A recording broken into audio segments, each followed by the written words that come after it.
a better future than the past that we already went through. We're not victims. Stop letting people tell you you're a victim.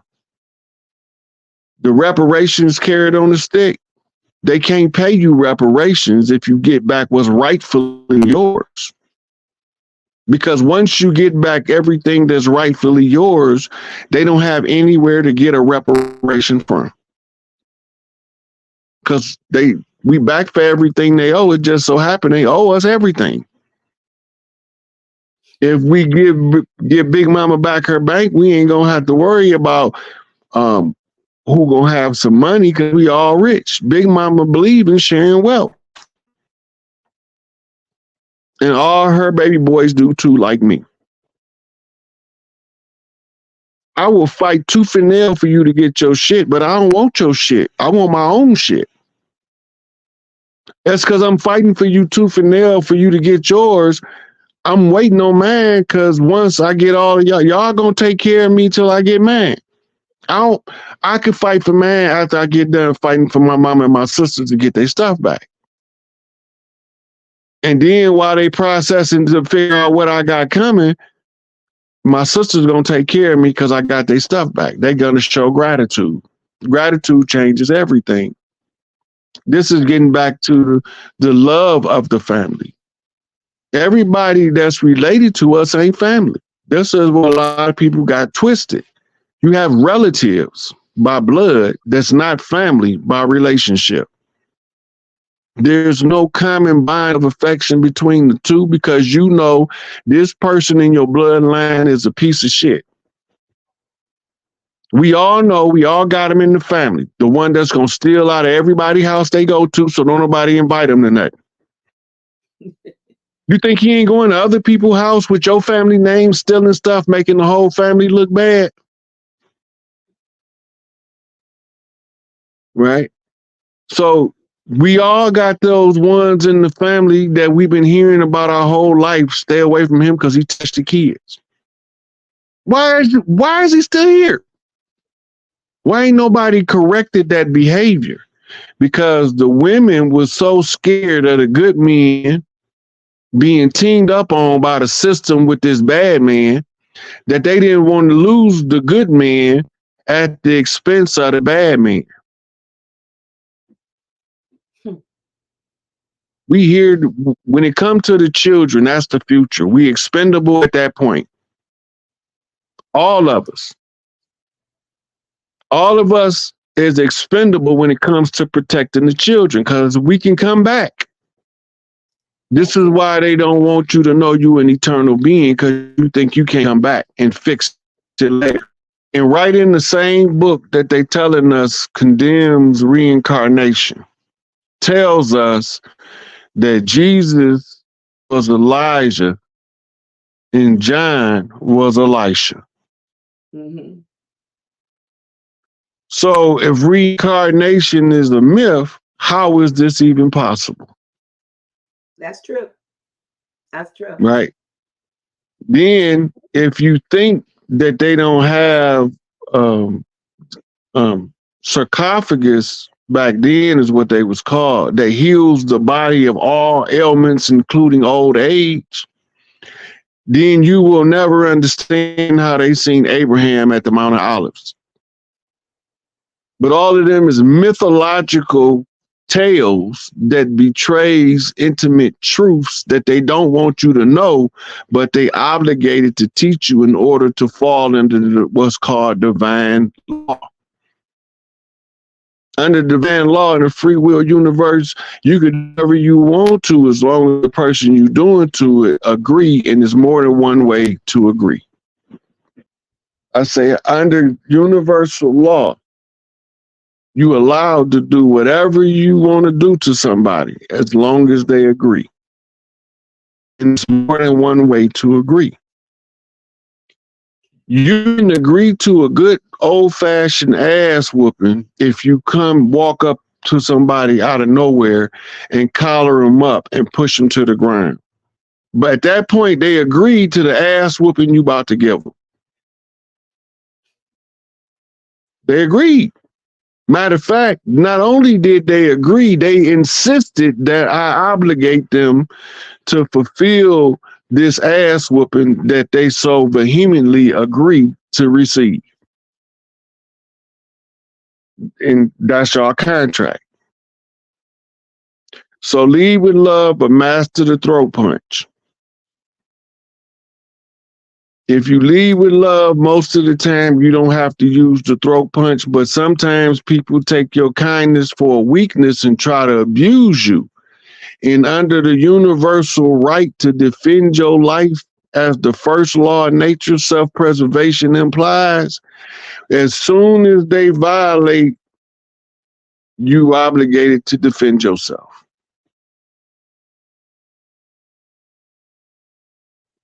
You remember earlier when we was talking about that, when you in the physical body, you have pain responses, pleasure responses, and then you have emotions. Emotions is your navigation system. The more proficient you get in reading your emotions, the better you can navigate the life into frequency that you choose it. Now, the reason why they're going over this information is because no longer in the physical body, you realize that you're able to successfully draw the emotion, capitalize on it, and utilize energy. And then that's why when you go out the physical world, now you looking at how you was able to move a person through their range of emotions as they antagonist, or how you was able to go through a range of emotions as a victim. Okay. Yeah. Okay. Right. So in the looking at it from the God eye, as soon as you take emotion out of it and you take pain and pleasure out of it and you look at the problem again, that's called the neutral position. The solution is always in the problem. But as soon as you start looking at it, the problem solving of critical thinking and practical problem solving skill set, you start seeing that life plays out different for different people, because the sense of I, the ego self, the id, is navigating and is experiencing life for the higher self or the spirit body. The process of shadow work, used to call it the purification of the ego. By purifying the ego, you allow the higher consciousness to come in and drive the car as the primary driver instead of a backseat driver. But your ego, greedy, don't want to get out the driver's seat and don't want to give up the steering wheel, don't never know where the hell he's going, always asking for directions, but won't never listen to the higher self that he got sitting in the back seat. Because he keep putting the same kind of people in the passenger seat to give them directions, and they don't know where they're going either. True. The only one in the car that know where they're going is the true self that you got delegated to the back seat as a meaningless passenger. When they're the only passenger in the vehicle, that means something. Your ego has successfully taken over. Wow. Right.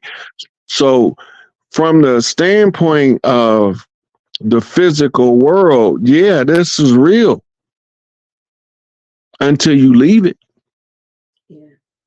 Once you leave it, then you be like, that was a pretty good game we played, just like Fortnite. From it, like you know, Dr. G, I tell people all the time, because people be like, I be hearing my cousins and sometimes my sisters and sometimes the homeboys, they got to tell a motherfucker something. Well, I got to go tell him what's on my mind. No, you don't. Right. No, you don't. Somebody cross you, the best thing to do is leave them on red in your mind. You don't have to tell them nothing. Let them figure it out. They might learn a lesson figuring it out that they will never learn if you got to go tell them something. Absolutely. Absolutely. when you start walking from that perspective where I don't got to tell the motherfucker nothing unless I choose to. You are not looking at now trying to make people behave like you. We supposed to have disagreement. We not supposed to all believe the same thing. True. Some of us, we supposed to come from different backgrounds and perspectives, but what we supposed to do when we meet is eye to eye, face to face on the square, right? Everything is level. That means balanced. If you balance and you meet an off-balance person, if you maintain your balance, you serve as a counterbalance to balance them out. There you go. But if you feed into the negative energy because you got to tell them something, right now you become a willful participant in whatever destruction follows, which means you get whatever you ask for, even if you don't say it out loud. You can ask for something with your actions and deeds that you don't have to say out your mouth. That's true. Right? If I go lay down on the expressway on the other side of a curb where nobody can see me, I'm gonna get ran over. It's not a matter of if, it's just a matter of when, because I'm in the wrong place, doing the wrong thing that would be the right thing if I was at home in my bed in the right place. Mm-hmm. But because I chose to do this destructive behavior, doing the right things in the wrong place, I'm going to suffer the consequences of that behavior. You can't go take a nap on the train tracks when you know the train gonna come before you wake up and don't expect to get hit. The train can't stop. Right? So actions and consequences, this is why people don't really want to be accountable. Because you're not only accountable for how you treat people, but how you force other people to treat you. If you force somebody to treat you with abuse, and when you get abused, the universe is saying you got what you wanted. That's right. You think? Not quick to tell a person if I don't know something I don't know. But better believe me, you ain't gonna ask me that same question about the same thing, and I'm gonna tell you I don't know twice. But they expect you to know everything. People expect it. Yeah. And I believe within ourselves, we have the answer to everything. If you just go within, sometimes you will get the answers that you seek. The worst thing somebody can tell me, Dr. G. What's that? I should have listened to you. You was right. That pisses me off so bad. You came to me and asked for the answer to the problem. I gave you the answer, but because it wasn't the answer you wanted, or because you didn't want the answer to be able to come from me when you asked me the question, you don't apply the information and then find out I was right. And then you got to come back to tell me that I was right. I don't need to be validated. I knew I was right when I gave you the answer because I got the reference proof. Right? But people love to come back and say, I should have listened to you. You was right. Mm-hmm. And that just pisses me off because that's mean that you didn't even go investigate what I said until such and such happened. Now you find out I'm right. You want to come tell me I was right when you could have avoided this calamity altogether. Right. It's true. That is so true. Look, so true. we was at work. This is the most amazing stuff. I talked to, it was a bunch of old pale faces there, right? And I used to talk to them all the time. So they come ask me questions and ask me where can they find certain information, whatever, different topics. So one day the sister came up to me and she asked me a question and I gave her the answer, right? She didn't want the answer I gave her. So she asked the pale face. He say, I don't know, but I'll go get the answer and I'll let you know when I find out. He come to me to ask me the same question that she asked me. I gave him the same answer I gave her. He go back, give her the answer I gave him, and she came back to me to tell me I was right. You knew you were right. I said, well, how did you figure out I was right? Well, I asked such and such, and he said the same thing you said. I said, do you want to know why? She said, why? I said, because he ain't even got the answer from me. Now she flustered. And I used to tell people all the time, to this day, I tell people that I deal with, I be like, look, if you don't want the truth, please don't ask me the question, because you might not like the answer. If you're not prepared to receive the answer that's not what you expected, because I'm not going to just tell you what you want to hear. I'm going to tell you the answer to the question is the best of my ability. It's just so happened that most of these questions I asked myself and didn't have nobody to go ask, so I went and figured it out. I went and did research to find something that support when I figured it out, to determine if anybody else had the same conclusion. And then you find out that a lot of the same conclusions come after a while. I stopped looking for answers in books. I started looking at references to give it to other people so they don't have to believe me no more. You can believe the author of this book now because he put it in the book, making his answer more valid than mine in your mind, because that's why your academia trains you in a